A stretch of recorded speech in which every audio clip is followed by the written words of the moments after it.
नमस्कार मित्र हो. भीमभाष्य या माझ्या ऑडिओ व्हिडिओ पॉडकास्ट सिरीजमध्ये आपल्या सर्वांचं मनपूर्वक स्वागत.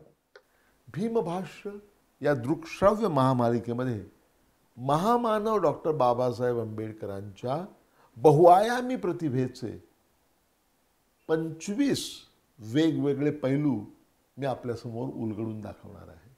या दृकश्राव्य महामालिकेमध्ये प्रत्येकी 20 मिनिटाचा एक असे एकूण 54 एपिसोड्स असणार आहेत. आणि या दृकश्राव्य माध्यमातून डॉक्टर बाबासाहेब आंबेडकरांचे विचार, त्यांचं कार्य, त्यांचं तत्त्वज्ञान आणि विशेष म्हणजे त्यांनी आपल्या देशासाठी जे स्वप्न पाहिलं होतं ते मी आपल्यासमोर सादर करण्याचा प्रयत्न करणार आहे. चला तर पुढे जाऊया. या 35व्या एपिसोडमध्ये मी बोलणार आहे तो डॉक्टर आंबेडकरांनी या विषयावर लिहिलेल्या त्यांच्या पहिल्या ग्रंथाबद्दल. त्या ग्रंथाचं शीर्षक होतं who were the Shudras, how they came to be the fourth varna in the Indo Aryan society. शूद्र पूर्वी कोण होते, हा तो ग्रंथ जो ऑक्टोबर 1946मध्ये पहिल्यांदा प्रकाशित झाला.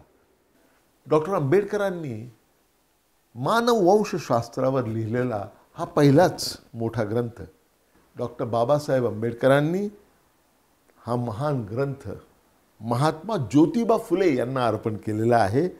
ज्यांच्याबद्दल अर्पण पत्रिकेमध्ये डॉक्टर आंबेडकर म्हणतात, आणि मी त्यांना उद्धृत करतो आहे, आधुनिक भारतातील सर्वश्रेष्ठ शूद्र व्यक्ती ज्यांनी कनिष्ठ वर्गातील हिंदूंना वरिष्ठ वर्गातील हिंदूंनी त्यांच्यावर लादलेल्या गुलामगिरीची जाणीव करून दिली आणि भारतीयांसाठी परकीय सत्तेपासून स्वातंत्र्य यापेक्षा सामाजिक लोकशाही जास्त मोलाची आहे अशी शिकवणूक दिली ते महात्मा फुले.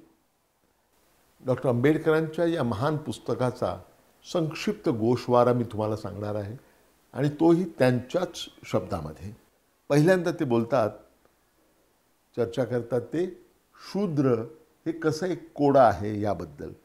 त्यात ते म्हणतात की आपण शूद्रपूर्वी कोण होते आणि ते चौथा वर्ण कसे बनले याची जर चर्चा करणार असू तर आपल्याला त्यांच्या उद्गमाकडे, चातुर्वर्ण्याच्या उद्गमाकडे आपल्याला जावं लागेल. आणि त्याचाच अर्थ असा आहे की आपला अभ्यास, आपलं संशोधन सुरू करण्याचा पॉईंट कोणता असेल, मुद्दा कोणता असेल तर तो म्हणजे पुरुष सूक्त. कारण पुरुष सूक्ताने या विश्वाची उत्पत्ती कशी झाली याचा सिद्धांत मांडलेला आहे. पुरुष सूक्तामध्ये हे स्पष्टीकरण देण्यात आलेलं आहे की 4 वर्ण कसे जन्माला आले. ते 4 वर्ण कोणते आपल्या सर्वांना माहिती आहे, ब्राह्मण, क्षत्रिय, वैश्य आणि शूद्र. हे 4ही वर्ण पुरुष सूक्त म्हणते एका विराट पुरुषापासून जन्माला आले. पुरुष सूक्तामध्ये जी योजना मांडलेली आहे ती सगळ्या वर्णांचं आणि वर्गांचं क्रमवारी लावणारी आहे आणि ही कुठल्याही कारणास्तव बदलू शकत नाही. ही अपरिवर्तनीय आहे आणि ही कालातीत आहे असं त्यात म्हटलेलं आहे. डॉक्टर आंबेडकर म्हणतात की विराट पुरुषापासून, त्याच्या वेगवेगळ्या अवयवांपासून वेगवेगळे वर्ण तयार होणं हा अपघात नव्हता, हे जाणीवपूर्वक केलेलं कृत्य होतं. म्हणजे पहा की डोक्यापासून किंवा मेंदूपासून ब्राह्मण वर्ग, हातापासून क्षत्रिय वर्ग, मांड्यांपासून वैश्य वर्ग आणि पायांपासून शूद्र वर्ग, हे असे 4 वर्ण या विराट पुरुषाच्या वेगवेगळ्या अवयवातून निर्माण झाले. याच्यामध्ये जी संगती आहे ती अशी की ब्राह्मण हे सगळ्यात वरती राहणार, त्यानंतर क्षत्रिय येणार, त्यानंतर वैश्य येणार आणि त्यानंतर शूद्र येणार. नंतरच्या घडामोडी ज्या घडलेल्या आहेत त्यातल्या महत्त्वाच्या घडामोडी दोन. पहिली म्हणजे 5वा वर्ग तयार करण्यात आला शूद्रांच्याही खाली, तो म्हणजे अतिशूद्रांचा वर्ग. आणि दुसरी मोठी डेव्हलपमेंट किंवा दुसरी मोठी घटना होती ती म्हणजे शूद्रांना पहिल्या 3 वर्णांपासून अलग करण्यात आलं, त्यांना वगळण्यात आलं. हे जे बदल झाले यामुळे काही नवीन शब्द तयार झाले. सवर्ण आणि अवर्ण किंवा त्रैवर्णिक. ब्राह्मण, क्षत्रिय, वैश्य आणि शूद्र हे चारही सवर्ण आणि अतिशूद्र जे आहेत ते अवर्ण. इथे प्रश्न डॉक्टर बाबासाहेब आंबेडकर उपस्थित करतात, तो म्हणजे शूद्रांना त्रैवर्णिकांना जे हक्क दिले होते त्या हक्कांपासून वंचित का करण्यात आलं. आणि तो हक्क, त्यातला सगळ्यात महत्त्वाचा हक्क कोणता होता? त्यातला सगळ्यात महत्त्वाचा हक्क होता जानवं परिधान करण्याचा हक्क. डॉक्टर बाबासाहेब आंबेडकर शूद्रांच्या सामाजिक स्तराबद्दल त्यांची जी थिअरी आहे ती मांडतात. ते म्हणतात की शूद्रांना अनेक प्रकारे विकलांग करण्यात आलेलं आहे आणि अतिशय कठोर शिक्षा त्यांच्यासाठी ब्राह्मण कायदे कानू करणाऱ्या लोकांनी, पुरोहित वर्गाने केलेल्या आहेत. आणखी दुसरी एक गोष्ट जी ठळकपणे लक्षात येते ती म्हणजे ब्राह्मणांनी कठोर शिक्षा देण्यासाठी शूद्रांची निवड केलेली आहे, वैश्यांना त्यातून वगळलेलं आहे, क्षत्रियांना त्यातून वगळलेलं आहे, परंतु शूद्रांची निवड केलेली आहे. का बरं हे असं? त्रैवर्णिकांपैकी ज्यांना विशेष अधिकार आहेत तो एकच वर्ण, तो म्हणजे ब्राह्मण वर्ण. आणि या ज्या विकलांग करणाऱ्या गोष्टी आहेत, शूद्रांना विकलांग करणाऱ्या गोष्टी, त्याला जगामध्ये दुसरं उदाहरण सापडणार नाही तुम्हाला. त्याच एकाच गुन्ह्यासाठी वेगवेगळ्या वर्गाला वेगवेगळी शिक्षा, आणि ती कशावर अवलंबून असेल? त्यात तो गुन्हेगार म्हटला जाणारा कोणत्या वर्णाचा आहे यावर ते अवलंबून असेल, किंवा ज्याने तो अपराध केलेला आहे त्याच्या वर्णावर ते अवलंबून असेल. आणि या ज्या शिक्षा, या ज्या विकलांग करणाऱ्या गोष्टी होत्या त्या परमनंट करण्यात आलेल्या होत्या, कायम स्वरूपाच्या करण्यात आलेल्या होत्या. म्हणजे उदाहरणार्थ पहा की एखाद्या शूद्राने जर वेदाभ्यास केला किंवा नुसते वेद ऐकले तरीसुद्धा हा अपराध इतका मोठा समजला जात होता की त्याची जीभ कापण्यात यावी असा आदेश होता. आणि वितळलेलं शिस त्याच्या कानामध्ये घालावं असा शास्त्रांचा आदेश होता. म्हणजे पहा, जगाच्या पाठीवर कुठेही नसेल असं बार्बॅरिक ज्याला म्हणतात तसं अत्यंत हिंस्त्र वर्तन शूद्रांच्या बरोबर करण्यात आलेलं आहे. म्हणजे शूद्रांनी जर वेद वाचले तर त्याची जीभ छाटून टाकणे, शूद्राने जर वेद ऐकले तर त्याच्या कानामध्ये जळतं धगधगीत वितळलेलं शिस त्याच्या कानामध्ये ओतायचं, इतकी जहाल शिक्षा शूद्रांना फरमावण्यात आलेली होती. आणि जगाच्या पाठीवर कुठेही नसेल इतकी ही शिक्षा जहाल होती आणि कायम स्वरूपाची होती. नंतर डॉक्टर बाबासाहेब आंबेडकर शूद्र विरुद्ध आर्य या विषयाकडे वळतात. सुरुवातीलाच ते पाश्चिमात्य जी थिअरी आहे त्याचा उल्लेख करतात आणि त्याचा गोषवारा थोडक्यात सांगतात. पाश्चिमात्यांनी जी थिअरी मांडलेली आहे त्यामध्ये 7 बिंदू आहेत. ज्यांनी, पहिला मुद्दा, ज्यांनी वैदिक शास्त्र परंपरा सुरू केली तो आर्यांचा वंश होता. दुसरा मुद्दा, हा आर्यांचा वंश हा भारताबाहेरून भारतामध्ये आला आणि आक्रमण करून तो भारतामध्ये आला.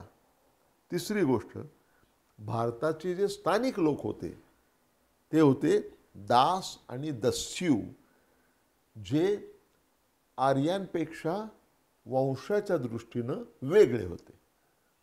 चौथा मुद्दा, आर्य जे होते ते श्वेतवर्णीय होते आणि दास आणि दस्यू हे कृष्णवर्णीय होते. पाचवा मुद्दा, आर्य जे लोक होते त्यांनी दास आणि दस्यू यांचा पराभव केला आणि त्यांच्यावर विजय मिळवला. सहावा मुद्दा, दास आणि दस्यू यांच्यावरती विजय मिळवल्यानंतर त्यांना गुलामगिरीचं जीवन जगायला भाग पाडलं आणि त्यांना शूद्र असं म्हणण्यात आलं. सातवा आणि शेवटचा मुद्दा, की आर्यांना रंगभेद हा फारच प्रिय होता आणि म्हणून त्यांनी चातुर्वर्णीय, त्याला वर्ण असं म्हटलेलं आहे, वर्ग असं म्हटलेलं नाही. खरं म्हणजे ते वर्ग होते, परंतु त्यांना वर्ग न म्हणता वर्ण म्हटलेलं आहे. आणि त्यामध्ये श्वेतवर्णीय आणि कृष्णवर्णीय यांच्यामध्ये भेदभाव करण्यात आला होता. हा झाला सातवा मुद्दा. हे पाश्चिमात्य विद्वानांचं हे मत मांडल्यानंतर पाश्चिमात्य विद्वानांनी ही जी थिअरी मांडली होती त्याचा डॉक्टर आंबेडकरांनी साकल्यानं अभ्यास केला आणि खूप सूक्ष्म अभ्यास करून त्यांनी आपली काही अनुमानं काढली. ती अनुमानं त्यांनी दिलेली आहेतच, तर ती आपण समजावून घेऊया. डॉक्टर बाबासाहेब आंबेडकर असे म्हणतात की पहिला मुद्दा, आर्य नावाचा वंश आहे याची नोंद वेदामध्ये आढळून येत नाही. दुसरी गोष्ट, आर्य वंशाच्या लोकांनी भारतावर आक्रमण केलं आणि इथल्या स्थानिक दास आणि दस्यूजना जिंकून घेतलं याचा कुठलाही पुरावा वेदांमध्ये उपलब्ध नाही. तिसरी गोष्ट, आर्य, दास आणि दस्यू हे वांशिकदृष्ट्या एकमेकांपासून वेगवेगळे होते याला सुद्धा काहीही पुरावा नाही. चौथी गोष्ट,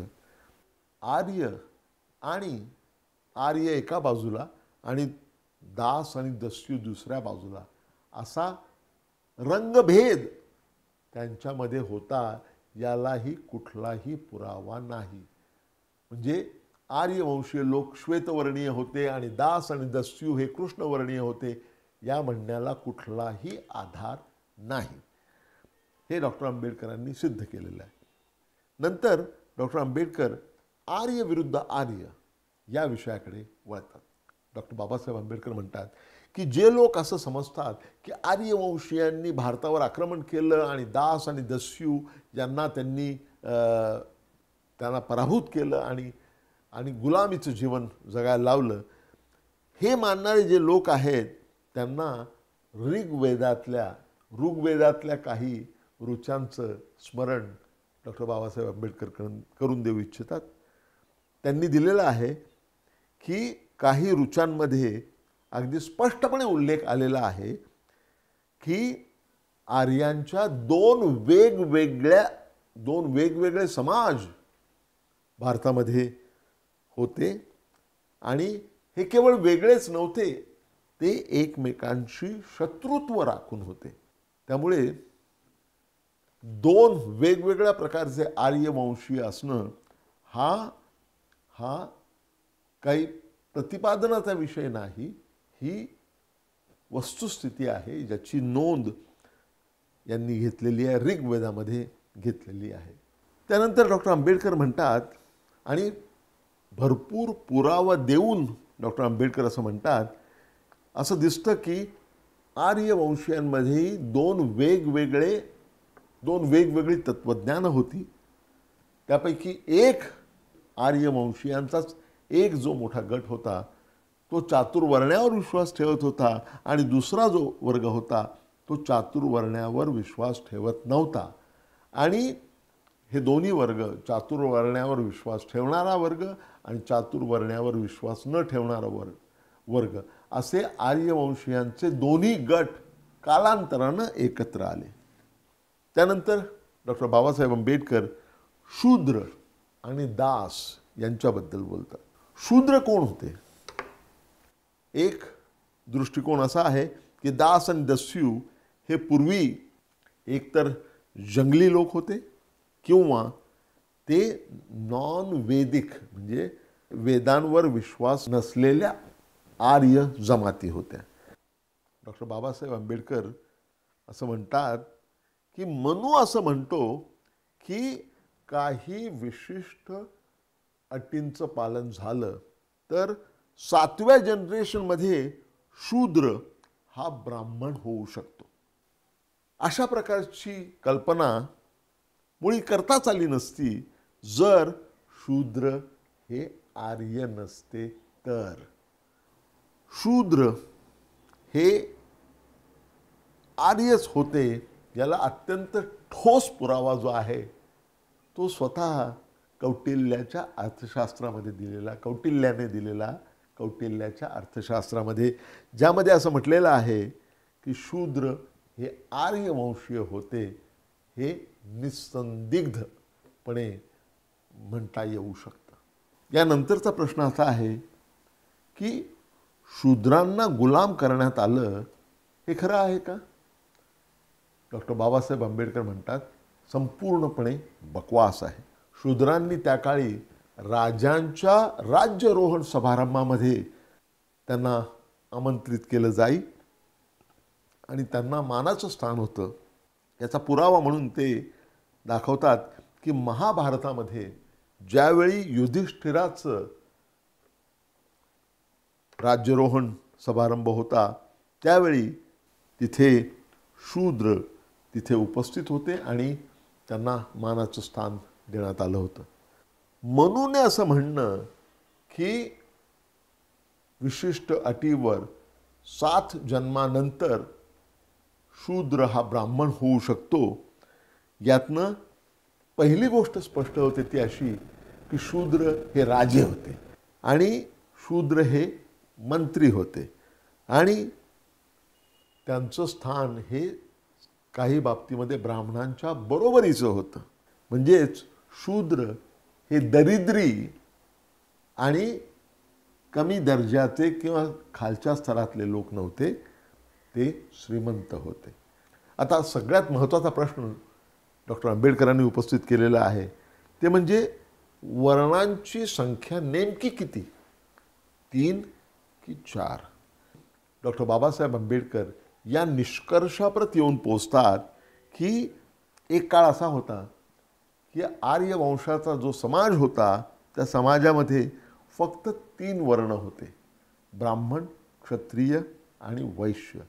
आणि शूद्र जे होते ते दुसऱ्या वर्णामध्ये म्हणजे क्षत्रिय वर्णामध्ये त्यांचा समावेश करण्यात आलेला होता. त्यानंतर डॉक्टर आंबेडकर ब्राह्मण विरुद्ध शूद्र या अतिशय महत्त्वाच्या भागाकडे वळतात. ते म्हणतात की शूद्र हे क्षत्रियच होते आणि जर त्यांना 4थ्या वर्णामध्ये ढकलण्यात आलं तर त्याचं कारण असं होतं की त्यांना सामाजिकदृष्ट्या अवनत करण्यात आलं.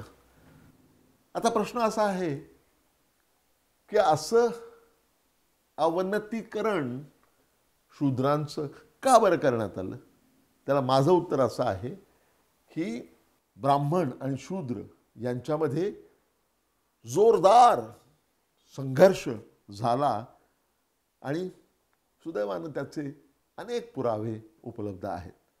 डॉक्टर बाबासाहेब आंबेडकर म्हणतात की पुरावा स्पष्टपणे दाखवतो शूद्र राजा सुदास आणि वसिष्ठ जे ब्राह्मण ऋषी होते त्यांच्यामध्ये तुंबळ युद्ध झालं होतं. त्यांच्यामध्ये खूप मोठा संघर्ष उद्भवला. वसिष्ठ आणि विश्वामित्र हे एकमेकांचे शत्रू होते आणि या दोघांचं शत्रुत्व, दोघेही ऋषी, या दोघांचं जे शत्रुत्व होतं ते दोन पुरोहितांमधलं शत्रुत्व नव्हतं. त्याचं कारण असं आहे की त्यापैकी वसिष्ठ हे ब्राह्मण ऋषी होते आणि विश्वामित्र हे क्षत्रिय पुरोहित होते. हा जो संघर्ष होता त्याचं खरं कारण असं होतं की तो मूळचा संघर्ष होता तो वसिष्ठ आणि विश्वामित्र या दोन ऋषींमध्ये. आणि यामध्ये राजा सुदास याने फार मोठा रोल त्याचा यामध्ये होता, मोठी भूमिका त्याची होती. वसिष्ठ हे राजा सुदास जो क्षत्रिय होता, वसिष्ठ हे राजा सुदासचे कौटुंबिक पुरोहित होते. आणि वसिष्ठ ऋषींनी राजा सुदासला अनेक लढायांमध्ये जिंकण्यासाठी सहाय्य केलं होतं. तरीसुद्धा एक वेळ अशी आली की राजा सुदास याने ऋषी वसिष्ठ यांना त्यांच्या पदावरून दूर केलं आणि त्यांच्या जागेवरती विश्वामित्रांची पुरोहित म्हणून नेमणूक केली आणि त्यांनी पूजेचा अधिकार, यज्ञामध्ये बळी देण्याचा अधिकार आणि पौरोहित्य करण्याचा अधिकार हा विश्वामित्रांना देऊन टाकला. हे पहिलं कृत्य. दुसरं दुष्कृत्य त्याच्याकडून घडलं राजा सुदासकडून, ते म्हणजे शक्ती नावाचा वसिष्ठ ऋषींचा जो पुत्र होता त्याला राजा सुदास याने जिवंत जाळलं. ब्राह्मणांनी जे तंत्र वापरलं यासाठी, ते तंत्र म्हणजे शूद्रांचं उपनयन करण्याचा अधिकार त्यांनी काढून घेतला. या तंत्राद्वारे ब्राह्मणांनी स्वतःला जे हवं होतं ते साध्य करून घेतलं. ज्यावेळी शूद्रांना तो अधिकार नाकारण्यात आला, ज्यावेळी तो अधिकार असणं हे मानाचं समजलं जाऊ लागलं होतं, त्यावेळी तो अधिकार नसणं हे निम्न स्तरावरची व्यक्ती असल्याचं आपोआपच ठरवलं गेलं. उपनयन संस्काराचा अधिकार काढून घेणं हे अतिशय प्रभावी अस्त्र ब्राह्मणांनी वापरलं. त्याचा इफेक्ट डॉक्टर आंबेडकर म्हणतात ॲटॉम बॉम्बसारखा त्याचा इफेक्ट होता.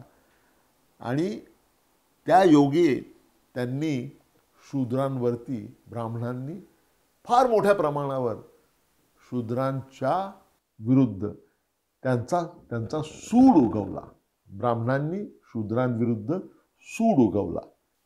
आता या दोन वेगवेगळ्या गोष्टींचा एकत्रित परिणाम पहा. एका बाजूला ब्राह्मणांना उपनयन करण्याचा, विधी करण्याचा अधिकार, आणि दुसरीकडे त्यांनी जर अयोग्य व्यक्तीला उपनयन केलं, संस्कार दिला, तर अत्यंत कडक शिक्षा करण्यात आली होती. या दोन बाबींचा एकत्रित परिणाम असा झाला की ब्राह्मणांना उपनयन संस्कार नाकारण्याचा अधिकार प्राप्त झाला. म्हणजे ब्राह्मणांच्या पक्षाकडून पाहायचं झालं तर शूद्रांचा जो सामाजिक अहंभाव होता आणि त्यांचा जो दावा होता विशेष अधिकारांवर, तो त्यातून संपला. शूद्र राजे आपला अपमान सहन करणं अशक्य होतं. त्यातून शूद्र समाजामध्ये दोन परंपरा होत्या. एक सूर्य प्रणाली, सोलर लाईन, आणि दुसरी चांद्र प्रणाली, लूनर लाईन. या दोन्हीपैकी जे क्षत्रिय सोलर लाईनचे होते, सूर्य परंपरेतले होते, ते अतिशय विद्वान, अत्यंत मोठा पुरुषार्थ गाजवलेले आणि खूप अहंभाव असलेले होते. त्या उलट जे चांद्र परंपरेतले होते ते त्या मानानं लढाऊबाणा त्यांच्याकडे कमी होता. त्यामुळे झालं काय की जे सूर्य परंपरेतले होते क्षत्रिय, सूर्य परंपरेतले जे शूद्र होते, त्यांनी ब्राह्मणांना आव्हान दिलं.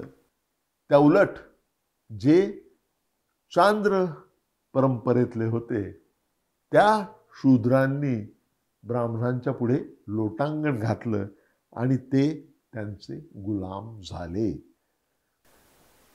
जे सूर्य परंपरेतले शूद्र होते ते केवळ ब्राह्मणांच्या बरोबरीचे नव्हते, म्हणजे विद्वत्तेबद्दल, अभ्यासाबद्दल ते ब्राह्मणाच्या इतकेच होते, परंतु त्यापैकी अनेक पौरोहित्य करणारे ऋषी होते. विश्वामित्र यांना सर्वांना राज ऋषी म्हणत असत. म्हणजे शूद्र असलेले जे लोक पौरोहित्याचा अधिकार होता, जे ऋषीपदाला पोचले होते, सूर्य परंपरेतले आलेले, त्यांना राज ऋषी म्हणून संबोधलं जात असे. आणि इथे एक महत्त्वाचा मुद्दा त्यांनी डॉक्टर आंबेडकरांनी मांडलेला आहे की विश्वामित्र म्हणजे वेदांमधला जो सर्वात महत्त्वाची ऋचा आहे वेदांमधली, ज्याला गायत्री मंत्र म्हणतात, तो गायत्री मंत्र कुठल्याही ब्राह्मण ऋषीने दिलेला नाही. तो गायत्री मंत्र दिलेला आहे विश्वामित्र या शूद्र पुरोहिताने, शूद्र ऋषीने, त्याला अर्थातच राज ऋषीचं स्थान होतं. या सगळ्या कारणांमुळे, या सगळ्या गोष्टींचा एकत्रित परिणाम असा झाला, क्षत्रियांच्या एका वर्गाची, एका मोठ्या गटाची अवनती होऊन चौथा वर्ण तयार करण्यात आला, ज्याला शूद्र असं म्हटलं जातं. या सगळ्या चर्चेचं सार सांगताना डॉक्टर बाबासाहेब आंबेडकर आपली थिअरी अगदी संक्षिप्त स्वरूपामध्ये मांडतात. त्यांची मांडणी अशी आहे.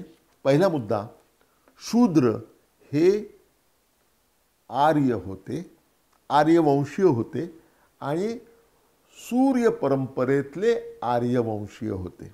शूद्र, दुसरा मुद्दा, शूद्र हे क्षत्रिय वर्णातले होते, मूलतः ते क्षत्रिय वर्णातले होते. तिसरी गोष्ट, एक काळ असा होता की आर्य समाजामध्ये त्यावेळी फक्त 3 वर्ण होते, ब्राह्मण, क्षत्रिय आणि वैश्य. शूद्र हे स्वतंत्र वर्ण नव्हते, परंतु क्षत्रिय वर्णाचाच एक भाग होते. चौथा मुद्दा, शूद्र राजे आणि ब्राह्मण यांच्यामध्ये सदोदित युद्ध होत असत आणि त्यातून ब्राह्मणांना अनेक अत्याचारांना तोंड द्यावं लागलं होतं. त्यांच्यावर अन्याय खूप प्रमाणात काही शूद्र राजांनी केलेला होता, काही क्षत्रिय राजांनी केला होता. पाचवा मुद्दा, शूद्रांबद्दल जो तिरस्कार ब्राह्मणांमध्ये दाटून आलेला होता, त्यांच्यावर अत्याचार केल्यामुळे त्याचा सूड उगवण्यासाठी ब्राह्मण समाजाने शूद्रांना जानवं घालण्याचा जो अधिकार होता, उपनयन संस्कार जो होता, तो करण्याचा अधिकार त्यांनी काढून घेतला. आणि सहावा मुद्दा, ज्यावेळी यज्ञोपवीत म्हणजे जानवं घालण्याचा अधिकार ज्यावेळी काढून घेण्यात आला, त्यावेळी शूद्रांची सामाजिक अवनती झाली आणि शूद्र हे पहिल्या 3 वर्णांमधून म्हणजे क्षत्रिय वर्णांमधून खाली ढकलले गेले आणि त्यातून जो चौथा वर्ण झाला तो वर्ण म्हणजे शूद्र वर्ण. अशी उत्पत्ती डॉक्टर बाबासाहेब आंबेडकरांनी मांडलेली आहे. मित्रहो, आजचं हे सत्र आपण इथेच थांबूया. परंतु जाण्यापूर्वी मी आपल्या सर्वांना विनंती करू इच्छितो, जर ही पॉडकास्ट सिरीज तुम्हाला आवडली असेल तर ती लाईक करा, ती शेअर करा आणि ती सबस्क्राईब करा. पुन्हा भेटूया आपण लवकरच. धन्यवाद. नमस्कार.